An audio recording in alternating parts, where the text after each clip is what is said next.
السلام علیکم ورحمۃ اللہ وبرکاتہ۔ آج ہم سورہ نساء پارہ نمبر 6 کی آیت نمبر 160 اور 161 کی تفسیر اور لفظی ترجمہ کریں گے انشاءاللہ تعالی۔ اعوذ باللہ من الشیطان الرجیم،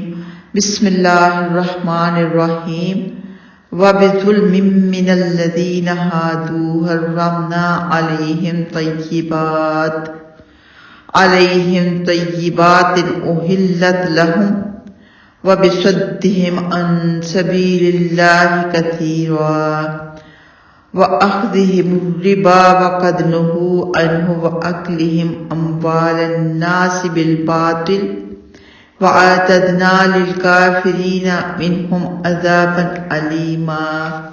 اللہ سبحانہ وتعالیٰ فرماتے ہیں تو جو لوگ یہودی بن گئے ان کے بڑے ظلم ہی کی وجہ سے ہم نے ان پر کئی پاکیزہ چیزیں حرام کر دی جو ان کے لیے حلال کی گئی تھی، اور ان کے اللہ کے راستے سے بہت زیادہ رکنے کی وجہ سے اور ان کے سود لینے کی وجہ سے،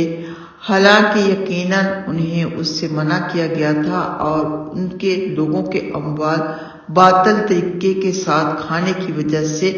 اور ہم نے ان میں سے کفر کرنے والوں کے لیے دردناک عذاب تیار کر رکھا ہے۔ اللہ سبحانہ تعالیٰ نے فرمایا کہ یہودیوں کے ظلم اور کبیرہ گناہوں کے ارتکاب کی وجہ سے اس نے ان کے لیے بہت سی ایسی پاکیزہ چیزوں کو بھی حرام قرار دے دیا تھا جسے ان کے لیے پہلے حلال قرار دیا تھا۔ یہ حرمت قدری بھی ہو سکتی ہے، یعنی اس کے یہ معنی بھی ہو سکتے ہیں کہ اللہ تعالیٰ کا کرنا یہ ہوا کہ انہوں نے اپنی کتاب کی تعویل کی اور احکام الہی کو بدل کر بہت سی حلال چیزوں کو اپنے اوپر تشدد، سختی اور تنگی کے باعث حرام قرار دیا تھا، اور اس بات کا بھی احتمال تھا کہ اس حرمت سے مراد شرعی حرمت ہو، اور اس کے معنی یہ ہوں کہ بہت سی چیزیں جو پہلے ان کے لیے حلال تھی اللہ سبحانہ تعالیٰ نے تورات میں ان کے لیے حرام قرار دے دیا تھا۔ اس کے علاوہ لوگوں کو اسلام سے روکتے تھے، سود کھاتے تھے، لوگوں کا مال ناجائز طریقے سے کھا جایا کرتے تھے۔ ان جرموں کی سزا میں اللہ سبحانہ تعالیٰ نے ان کے لیے عذاب علیم تیار کر رکھا ہے۔ اللہم لا تجعلنا منہم۔ اس کی تفصیل سورہ انعام آیت نمبر 146 میں آئے گی، تو اس آیت کا ہم ترجمہ ضرور پڑھ لیتے ہیں۔ فرمایا، اور ان لوگوں پر جو یہودی بن گئے ہم نے ہر ناخن والا جانور حرام قرار دے دیا، اور گایوں اور بکریوں میں سے ہم نے ان پر دونوں کی چربیاں حرام کر دی، سوائے ان کے جو ان کی پشتیں یا انتڑیاں اٹھائے ہوئے ہوں یا جو کسی ہڈی کے ساتھ ملی ہو۔ یہ ہم نے انہیں ان کی سرکشی کی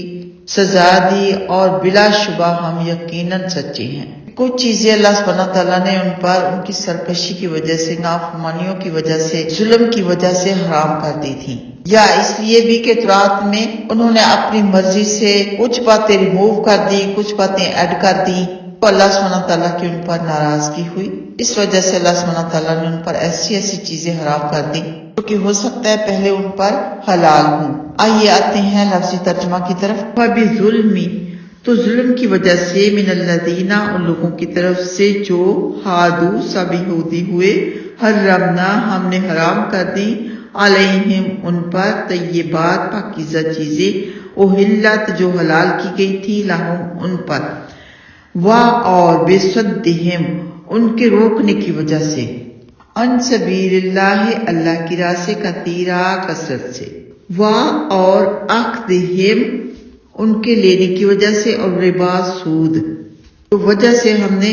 براکٹ میں خود ہی لگانا ہے۔ وقد، حالانکہ تحقیق، نہو، وہ سب منع کیے گئے تھے، انہو، اس سے، اور اکلہم، ان کے کھانے کی وجہ سے، اموال الناس، لوگوں کے مالوں کو، بالباطل، باطل طریقے سے، اور اعتدنا، ہم نے تیار کیا ہے، للکافرین، سب کافروں کے لیے، منہم، ان میں سے، عذاباً، عذاب، علیما، دردناک۔ اللہم لا تجعلنا منہم، اللہم اجرنا من النار، آمین یا رب العالمین۔ السلام علیکم ورحمۃ اللہ وبرکاتہ۔